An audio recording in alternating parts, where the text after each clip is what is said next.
I'm a little concerned about something that involves the Seattle Seahawks. And guess what? It has nothing to do with Russell Wilson's future. Hooray! It more so has to do with something that the Seahawks are choosing to do, which I get.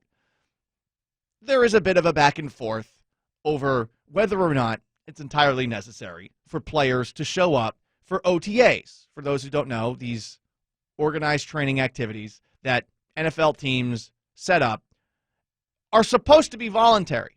If you don't show up, it's not going to affect whether or not you get paid. But generally the understanding is you show up anyway.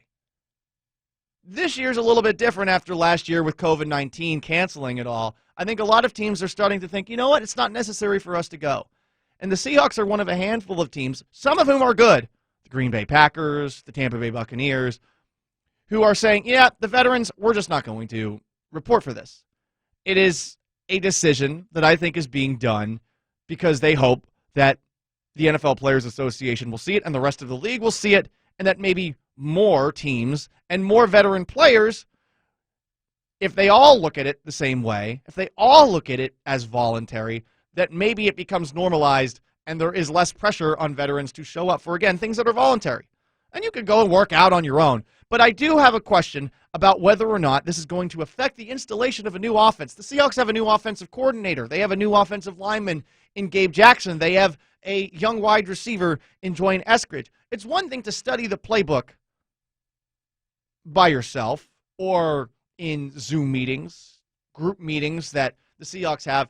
It's another thing entirely to be able to actually walk through it on a practice field.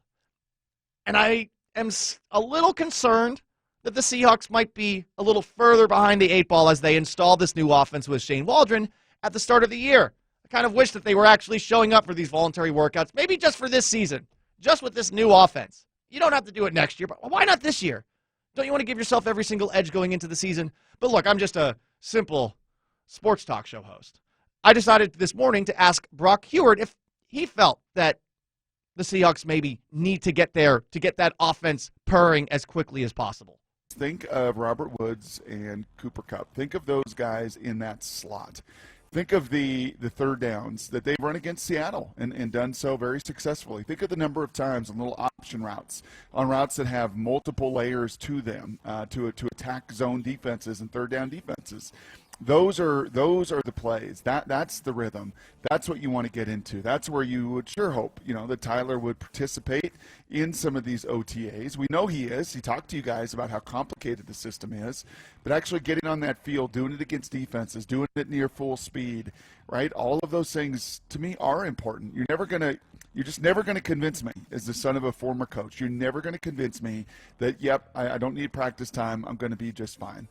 Always a little bit different when it's a quarterback talking about it versus the average player. But I'm with Brock here. This is a complicated offense per Tyler Lockett. This might be putting you a little bit behind the eight ball. Is this a massive concern for the Seahawks? No, it's not.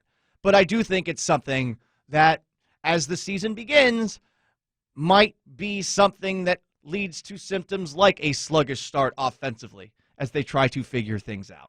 It's not how you start the season, it's how you finish. We learned that from the Seahawks last year and from the Tampa Bay Buccaneers last year. But just this offseason, do the voluntary workouts, get that offense going as quickly as possible.